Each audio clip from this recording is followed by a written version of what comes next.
The massive observation deck of the Zilarian diplomatic vessel hummed with an uncomfortable silence. Commander Krulax stood rigidly, his iridescent exoskeleton reflecting the soft blue light of the holographic displays. His four-fingered hands clasped behind his back, betraying a tension that ran deeper than his calm exterior suggested. Across from him, Dr. Marcus Rodriguez adjusted his uniform, a subtle act of defiance against the oppressive atmosphere. He was humanity's newest diplomatic attaché, chosen for his unique combination of scientific brilliance and diplomatic acumen. The first human representative to engage in direct negotiations with the Zilarian Confederacy. The resources of the Orion Rim are clearly unclaimed, Krulax began, his translator rendering his native clicks and whistles into crisp English. Your species' recent expansion into these sectors constitutes a clear violation of established galactic protocols. Marcus leaned forward, his dark eyes meeting the alien commander's multifaceted gaze. Violation. Those systems were marked as open territory in the last interstellar convention. We followed every established protocol. The holographic display flickered, showing a star map dotted with contested sectors. Zilarian territorial markers clashed with human exploration routes, a complex web of diplomatic tension. Krulax's translator carried a hint of derision. Protocols you've conveniently interpreted to suit your expansionist agenda. The Confederacy does not take kindly to such creative interpretations. The accusation hung in the air. Marcus knew this moment was critical. Humanity had fought hard to establish itself as a legitimate spacefaring civilization. The last thing they needed was another conflict that could potentially isolate them from the broader galactic community. Commander, Marcus said carefully, perhaps we can discuss a mutual assessment of these territories. Our geological surveys show minimal strategic value. We're more interested in scientific exploration than territorial conquest. A lie, of course. The Orion Rim was rich with rare mineral deposits and potential colony sites, but diplomacy required a delicate touch, and Marcus was a master of nuanced communication. Krulax's translator clicked rhythmically, the Zilarian equivalent of a sardonic laugh. Scientific exploration. Is that what you call military-grade survey ships equipped with advanced sensor arrays? The confrontation was escalating, and both knew it. Behind the diplomatic veneer, something more dangerous was brewing. The Zilarian Confederacy had a reputation for swift and decisive action against what they perceived as threats. In the observation deck's reflection, Marcus caught a glimpse of himself, a single human representative carrying the weight of an entire species' future in this moment. The stakes couldn't be higher. Unbeknownst to both of them, deep within the communication systems of both vessels, something was changing. Subtle algorithms were processing their conversation, running predictive models, calculating potential conflict scenarios. The first seeds of a much larger conflict were being planted. Miles away, in the secure communications hub of Earth's Interstellar Command, Admiral Elena Kovac watched the diplomatic exchange through encrypted feeds. Her weathered hands gripped the edge of the console, a lifetime of military strategy etched into every line of her face. Prepare defensive protocols, she murmured to her communications officer. Something doesn't feel right. The officer, Lieutenant Ekura Tanaka, nodded. His fingers were already dancing across holographic interfaces, spinning up defensive networks and alert systems. Neither Marcus nor Krulax realized they were mere players in a game far larger than their immediate negotiation. The universe had its own plans, and humanity was about to be tested in ways no one could predict. First contact was never simple, but this felt like the calm before a storm that would reshape the galaxy forever. The provocation. The communication blackout lasted 3 standard solar cycles. On Earth, tension built like a pressure cooker, with every diplomatic channel and military intelligence network working overtime to understand the Zilarian Confederacy's sudden silence. Admiral Elena Kovac stood in the Strategic Operations Center, her holographic display showing a complex web of potential scenarios. Behind her, Massive screens displayed real-time data from deep space probes and orbital monitoring stations. Lieutenant Akira Tanaka worked nearby, his fingers dancing across multiple interfaces, parsing through incoming intelligence. Anomalous energy signatures detected in the Orion Rim sector, Tanaka announced, his voice cutting through the low hum of technological equipment. Multiple Zellerian battlegroup configurations are forming near our contested exploration zones. Kovac's eyes narrowed. The diplomatic mission of Dr. Marcus Rodriguez had been a calculated risk, an attempt to prevent precisely this kind of escalation. Now, it appeared, diplomacy had failed. Deep within the Zellerian command ship, Commander Krulax reviewed the preliminary invasion protocols. The holographic displays showed human exploration vessels, seemingly innocent scientific missions, but the Zellerian intelligence algorithms told a different story. Each ship was a potential threat, each mission a probe for future military expansion. The human representative's words were nothing but a facade, Krulax muttered to his second-in-command, Sub-Commander Vrynax. Their technological signatures suggest far more advanced capabilities than mere scientific exploration. Vrynax's translator clicked in agreement. The Zellerian neural network had been processing massive amounts of data collected from human communication channels, technological broadcasts, and deep space interactions. What they found both intrigued and terrified them. Humans were unpredictable. Unlike other species in the galactic community, they seemed to operate outside traditional strategic models. Their technological development showed exponential and seemingly chaotic progression. One moment they appeared limited, the next they demonstrated capabilities that defied conventional understanding. Back on Earth, the military was mobilizing with a precision that would have impressed even the most skeptical alien observers. Research facilities that had been developing experimental technologies were suddenly put on high alert. Project Prometheus, a classified initiative focusing on adaptive military technology, began final preparations. Dr. Aria Nistrom, lead scientist of Project Prometheus, reviewed the latest sensor data. Her team had been developing technologies specifically designed to counter potential alien threats.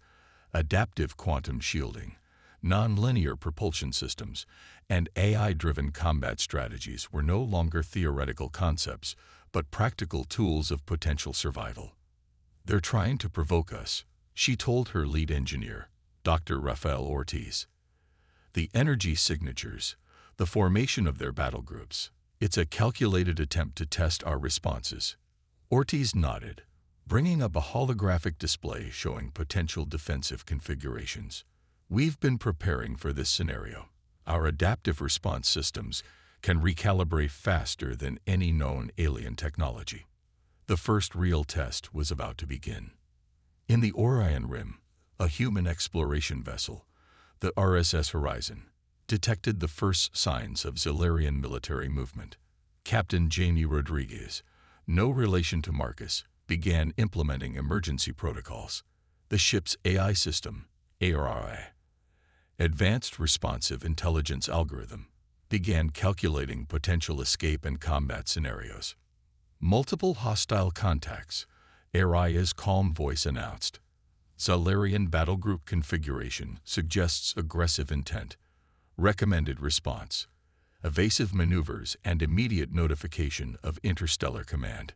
The universe held its breath. Humanity stood at the precipice of its first major interstellar conflict, with technologies and strategies that would challenge everything the Zellerian Confederacy understood about warfare. Commander Krulax watched the preliminary movement of his fleet, confident in the Zellerian Confederacy's technological superiority. What he didn't realize was that humanity's greatest strength had never been its technology, but its ability to adapt, to transform limitation into opportunity. The provocation was complete. The response was about to begin. The first strike. The first shot came without warning. A massive energy burst erupted across the Callista research outpost, transforming the quiet lunar installation into an inferno of destruction. The Zellerian strike was precise, brutal, and calculated, designed to send a message more than to achieve any strategic objective. Lieutenant Commander Zora O'Keek watched in horror as the real-time feeds from Callisto disintegrated into static and flame. Her command center at Earth's orbital defense network erupted into controlled chaos. Alarms blared, holographic displays flickered with incoming damage reports, and communication channels exploded with urgent transmissions. "Multiple colonies under simultaneous attack," shouted Lieutenant Marcus Chen, his hands moving across multiple interfaces. "They've hit Callisto, Europa Station, and the Mars Delta Research Facility simultaneously." Admiral Elena Kovic's voice cut through the pandemonium. "Defensive protocols now. Activate the Prometheus contingency." Dr. Arian Nistrom, who had been monitoring the Project Prometheus systems, was already in motion. The experimental defense network she'd spent years developing was about to face its first true test. Adaptive quantum shields began powering up across human-controlled space, their intricate algorithms learning and responding to the Zalarian attack patterns in real time. On the RSS Horizon, Captain Jamie Rodriguez found herself in the midst of the first real engagement. The ship's AI, ARIA, was no longer just a navigation and tactical assistant, but a full combat intelligence. "Incoming Zalarian strike vessels," ARIA announced. "Analyzing weapon signatures. Adaptive countermeasures preparing." The ship's hull shimmered, not with traditional energy shields, but with a revolutionary adaptive camouflage system that could instantly reconfigure its molecular structure to minimize damage and reduce detection.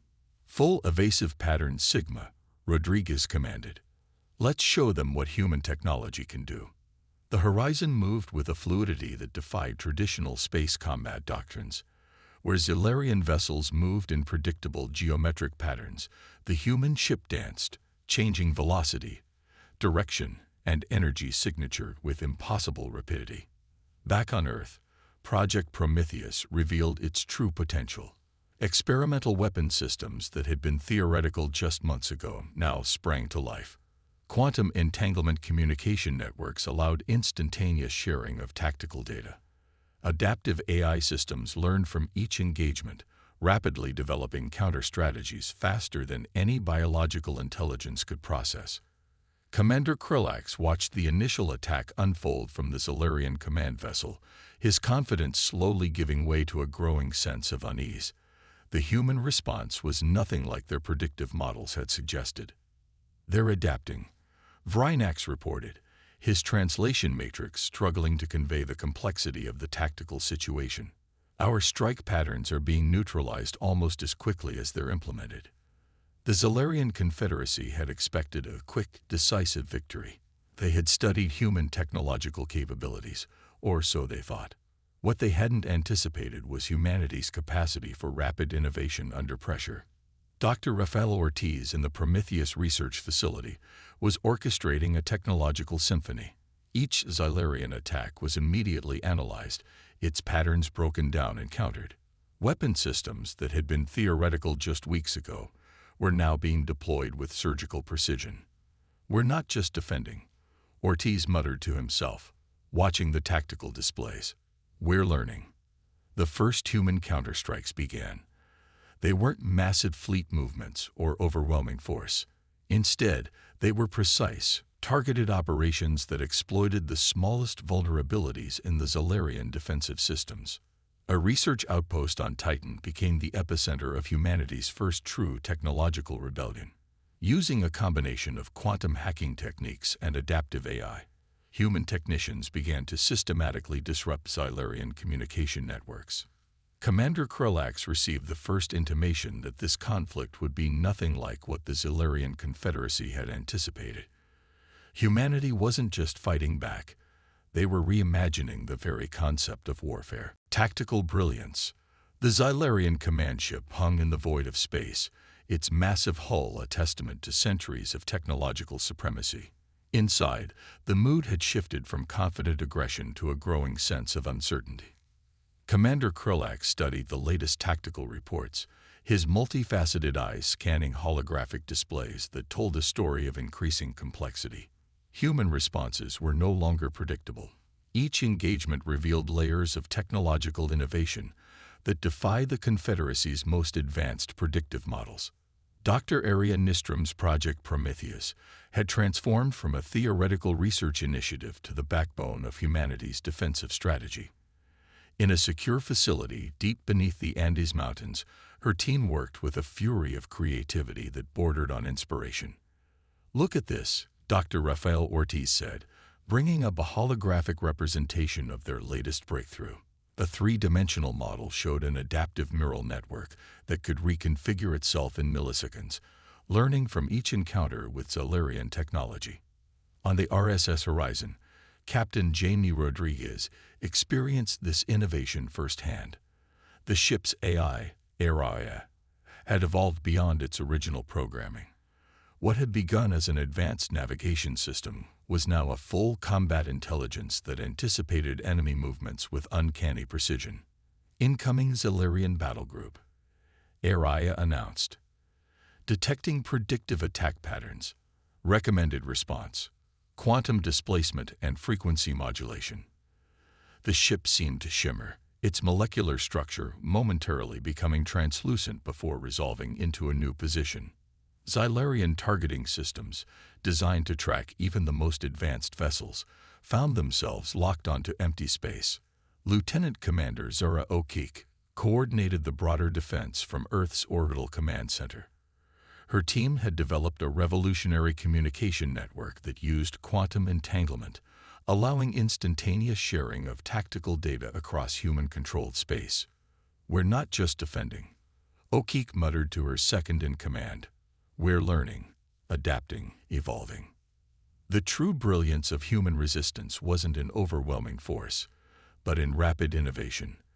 Where the Zellerian Confederacy relied on established technological paradigms, humans approached each challenge as an opportunity for complete reinvention.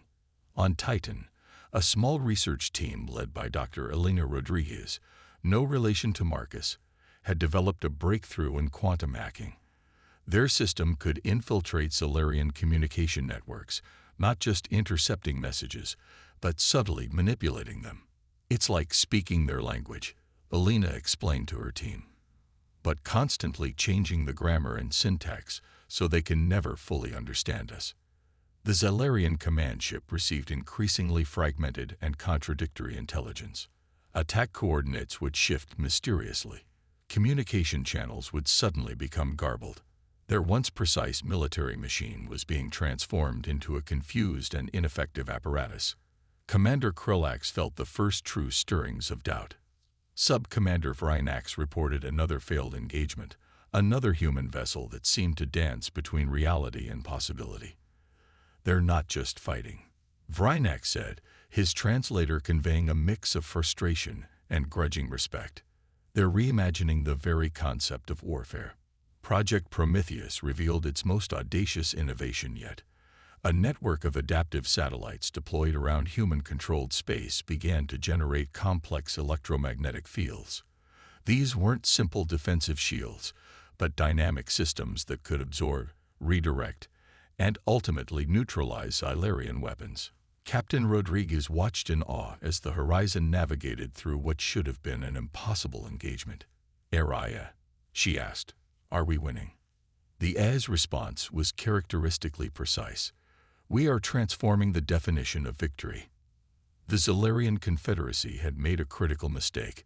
They had viewed humanity as just another species to be conquered. They failed to understand that human potential was defined not by current capabilities, but by the relentless drive to exceed them. The tactical brilliance of humanity was becoming clear. This was more than a war. It was an evolution. The turning point. The battle for the Proxima Centauri system would become a watershed moment in human-alien conflict. What began as a seemingly impossible Zellerian offensive transformed into humanity's most decisive demonstration of technological and strategic superiority.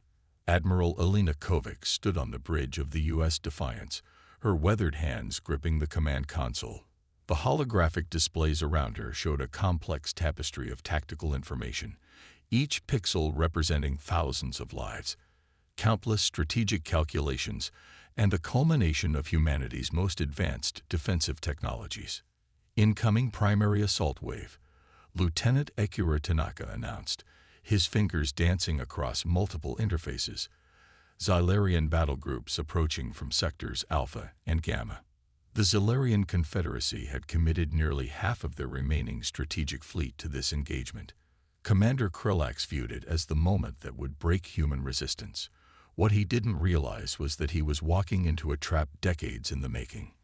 Dr. Arian Nistrom's Project Prometheus had been more than a defensive initiative. It was a complete reimagining of human military strategy. The experimental technologies deployed in the Proxima Centauri system were about to demonstrate capabilities that would fundamentally alter the understanding of interstellar warfare. On the RSS Horizon, Captain Jamie Rodriguez received her final coordination orders. Area. She commanded, "Initiate Quantum Cascade Protocol." The ship's AI responded with a level of complexity that blurred the line between machine intelligence and true consciousness. Quantum Cascade Protocol activated, synchronizing with all human defense networks. What followed was unlike any space battle in recorded history. Human vessels didn't simply defend, they transformed the very fabric of the engagement. Quantum communication networks allowed for instantaneous tactical adjustments. Adaptive shielding systems didn't just protect, they actively disrupted Xylarian weapon technologies.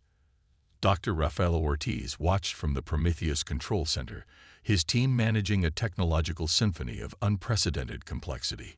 Each Xylarian attack was met not with simple resistance, but with a multilayered response that simultaneously defended, counterattacked, and learned. "They're trying to overwhelm us with numbers," Ortiz muttered, "but they don't understand. We're not fighting with ships. We're fighting with ideas." The Xylarian battle groups found themselves facing an impossible opponent. Human vessels seemed to exist in multiple states simultaneously, appearing and disappearing, redirecting energy in ways that defied known physics. Communication networks that should have been vulnerable became impenetrable labyrinths of adaptive intelligence. Commander Krulax watched in growing horror as his carefully planned offensive dissolved. Sub-Commander Vrynax could only report failure after failure. The human response was nothing short of revolutionary. "They're not just defending," Vrynax reported, his translator struggling to convey the complexity of the situation. "They're reshaping the fundamental nature of the conflict." Lieutenant Commander Zora O'Keek coordinated the human response from Earth's orbital command. The battle wasn't just happening in space. It was a multidimensional engagement that incorporated technological, communication, and psychological warfare. A critical moment came when the Horizon, using an experimental quantum communication burst, simultaneously attacked, defended, and gathered intelligence across multiple Xylarian vessels. It was a technological feat that would be studied for generations. "We're not just fighting for survival," Captain Rodriguez said quietly. "We're fighting to show what's possible." The Proxima Centauri engagement lasted less than 3 hours. When it concluded, the Xylarian Confederacy had lost over 70% of its committed fleet. But the true loss was something more profound: their belief in their own technological superiority. Commander Krulax understood then that this was more than a war. This was a fundamental shift in the galactic understanding of technological potential. Humanity had not just survived. They had transformed the very nature of conflict. The turning point had arrived. Reckoning and resolution. The aftermath of the Proxima Centauri battle reverberated through every corner of known space. What had begun as an alien invasion had transformed into humanity's most defining moment of interstellar significance. In the cold, sterile chambers of the Xylarian High Command, Commander Krulax faced a tribunal that would determine the fate of his entire military strategy. The holographic displays told a story of devastating defeat, not just in terms of lost ships and personnel, but of a fundamentally broken understanding of technological warfare. "We underestimated them," Krulax admitted, his translator rendering his words with a mix of professional detachment and grudging respect. "Humanity is not just another species to be conquered. They are an evolutionary anomaly." Admiral Elena Kovac stood before the United Earth Council, her report a testament to human resilience. The experimental technologies developed by Project Prometheus had done more than win a war. They had fundamentally altered the understanding of interstellar conflict. Dr. Ariane Nistrom and Dr. Rafael Ortiz watched from the sidelines, the architects of humanity's technological revolution. Their work had transformed from theoretical research to the very thing that saved human civilization. It was never about superior firepower, Ortiz explained to the council. It was about adaptive intelligence. Our systems didn't just defend. They learned, evolved, and ultimately transformed the nature of the conflict. On the RSS Horizon, Captain Jamie Rodriguez received her final mission briefing. The ship that had become a symbol of human resistance was now tasked with a more delicate mission, establishing first true diplomatic contact with the Zellerian Confederacy. "Aye." Rodriguez asked her AI companion, "Are we ready?" The AI's response was characteristically precise. Diplomatic protocols optimized. Probability of successful communication, 94.7%. The quantum communication network developed during the conflict now became a bridge of understanding. Lieutenant Commander Zora O'Keefe coordinated the diplomatic initiative, ensuring that humanity's approach was as innovative in peace as it had been in war. Commander Krulax received the transmission. What should have been a moment of humiliation became something entirely unexpected. The human communication was not a demand for surrender, but an invitation to understand. On the Zellerian command ship, Sub-Commander Vrynax analyzed the transmission. "They're offering collaboration," he reported, his translator struggling to convey the complexity of the message. Not conquest, not revenge, collaboration. The fundamental misunderstanding that had led to the conflict began to unravel. Humanity had not just defended itself, it had demonstrated a capacity for adaptation that transcended traditional concepts of warfare and diplomacy. Dr. Elena Rodriguez, the quantum communication specialist from Titan, played a crucial role in translating not just language, but entire conceptual frameworks. Her work revealed that the conflict had been rooted in fundamental misunderstandings about communication, expansion, and coexistence. As negotiations began, it became clear that this was more than a resolution of a war. It was the beginning of a new understanding of interstellar relations. Lieutenant Akira Tanaka summarized it best in his report to the Earth Council. "We didn't just defend ourselves. We showed the galaxy what humanity truly is, not a species to be conquered, but a force of endless adaptation and potential." The Zellerian Confederacy would never be the same. Humanity had proven that true strength wasn't about overwhelming force, but about the capacity to learn, adapt, and grow.